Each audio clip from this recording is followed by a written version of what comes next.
హోలా! Hello అందరికీ. మనకి April 6న Sri Rama Navami వచ్చింది కదండీ! నవమి అంటే రాముల వారు పుట్టినరోజు. చైత్ర శుద్ధ నవమి పునర్వసు నక్షత్రంలో రాముల వారు జన్మించారు. కావున మనం ఈ నవమి నాడు శ్రీరామనవమి కింద జరుపుకుంటాము. మనం ఆ రోజున విశేషంగా సీతారాముల వారి కళ్యాణం కూడా చేసుకుంటాము. పండగ యొక్క విశిష్టత గురించి చూద్దాము. రాముడు వసంత ఋతువులో చైత్ర శుద్ధ నవమి పునర్వసు నక్షత్రంలో కర్కాటకంలో జన్మించారు. ప్రతి సంవత్సరం ఈ రోజున శ్రీరామనవమి కింద జరుపుకుంటాము.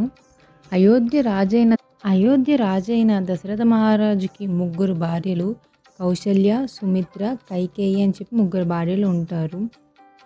సుసంపన్నమైన రాజ్యం ఉన్నప్పటికీ దశరథ మహారాజుకి సంతానం లేకపోవటం వలన వశిష్ఠ మహర్షి సంతానం కోసం పుత్రకామిష్టి యాగం చేయమని, అట్లా చేస్తే వారికి సంతాన ప్రాప్తి కలుగుతుందని చెప్తారు. అప్పుడు దశరథ మహారాజు ఆ పుత్రకామిష్టి యాగం చేయగా దానికి ఫలంగా వచ్చిన పాయస ప్రసాదాన్ని తన భార్య అయిన కౌసల్య సగం తినగా మిగతా పాయస ప్రసాదాన్ని మిగతా ఇద్దరి భార్యలకు చెరు సగం పంచారు. కొన్ని నెలలు గడిచిన తర్వాత కౌసల్యకి రాముడు, కైకేయికి భరతుడు, సుమిత్రకి లక్ష్మణ శత్రుఘ్నులు జన్మించారు. దశావతారాల్లో శ్రీరాముని అవతారం 7వది. శ్రీరాముడి జన్మ సమయంలో అప్పటికి రాక్షసుడైన రావణాసురుడు మునులను, దేవతలను ముప్పుతిప్పలు పెడుతూ లోకాలు అన్నిటినీ అల్లకల్లోలం చేస్తూ ఉండేవారు. అటువంటి రావణుని సంహరించడానికి, ధర్మాన్ని రక్షించడానికి జన్మించారు శ్రీరాముడు.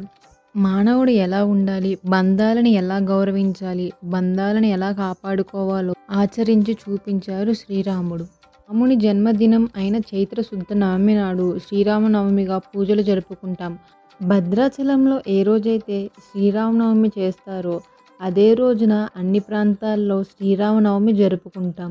ఆ రోజున వీధుల్లో పెద్ద పెద్ద తాటాకులు పందిరేసి అంగరంగ వైభవంగా సీతారాముల కళ్యాణం చేస్తారు. ఉత్తరప్రదేశ్లో అయోధ్య, మన తెలంగాణలో భద్రాచలం, తమిళనాడులో రామేశ్వరంలో శ్రీరామనవమి చాలా ఘనంగా నిర్వహిస్తారు. సీత, రామ, లక్ష్మణ, ఆంజనేయ సమేతంగా కళ్యాణాలు నిర్వహిస్తారు.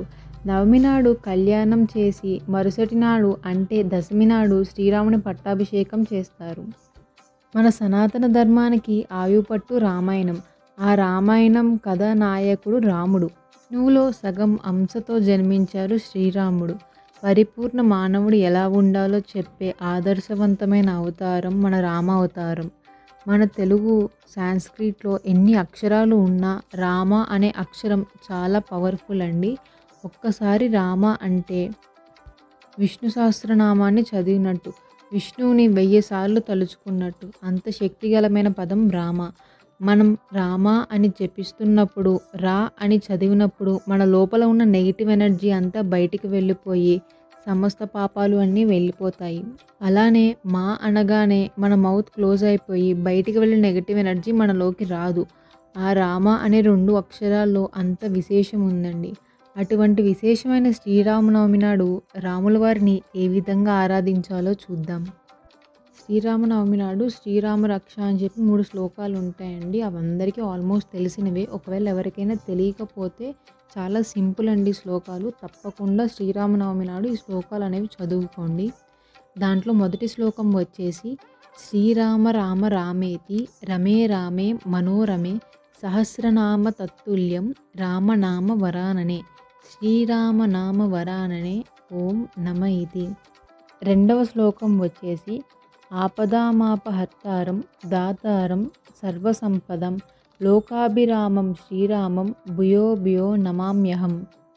మూడవ శ్లోకం వచ్చేసి రామాయ రామభద్రాయ రామచంద్రాయ వేదసే రఘునాథాయ నాథాయ సీతాయ పతయే నమః.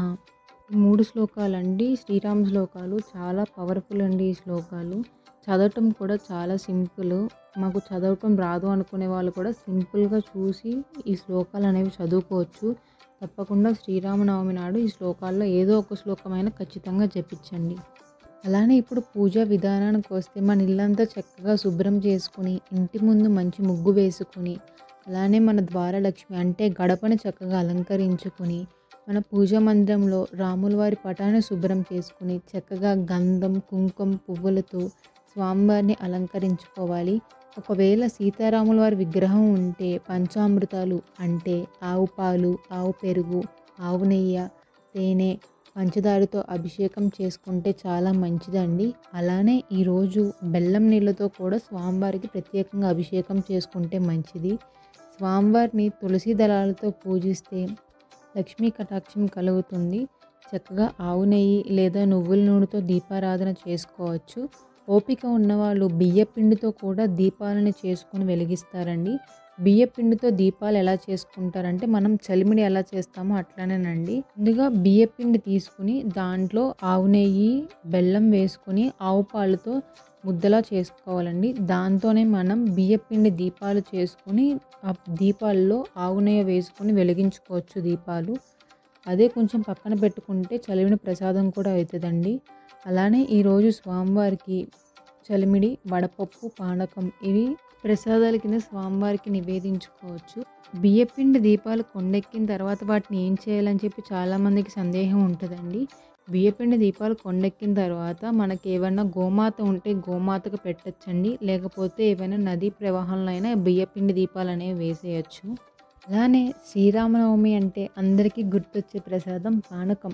పానకం అంటే దాంట్లో ఎన్నో ఆరోగ్య ప్రయోజనాలు ఉన్నాయండి.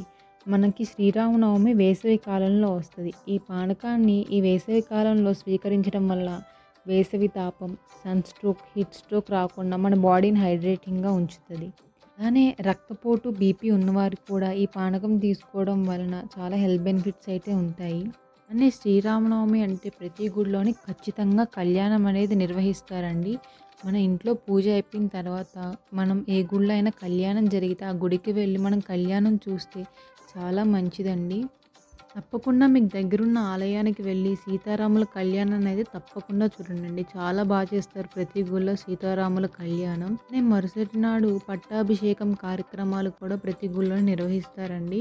మీకు వీలుంటే తప్పకుండా కళ్యాణం, పట్టాభిషేకం కార్యక్రమం అనేది చూడండి. ఈ శ్రీరామనవమి నాడు మీరు కూడా చక్కగా ఆ రాముల వారిని పూజించుకొని ఆ సీతారాముల అనుగ్రహం పొందండి. జై శ్రీరామ్. మీకు కనుక ఈ వీడియో నచ్చితే please to like and subscribe to my channel. Thank you.